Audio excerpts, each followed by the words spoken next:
The tense. An action can be broadly placed under any of the three tenses: the present tense, the past tense, or the future tense. The tense of a verb shows the time of an action or event.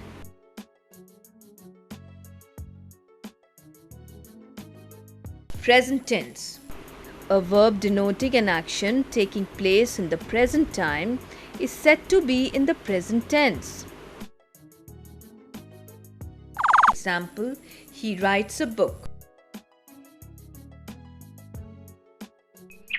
The bird is singing.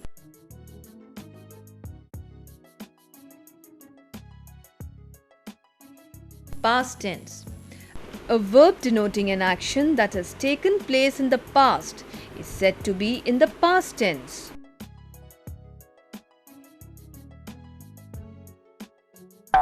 The horse jumped over the wall. She was singing a song. Future tense. A verb denoting an action that may take place in future is said to be in the future tense.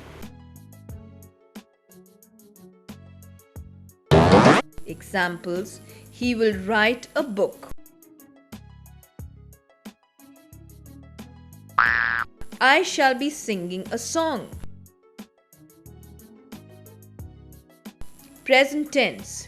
There are four forms of present tense: indefinite or simple tense, continuous or imperfect tense, perfect tense, perfect continuous tense.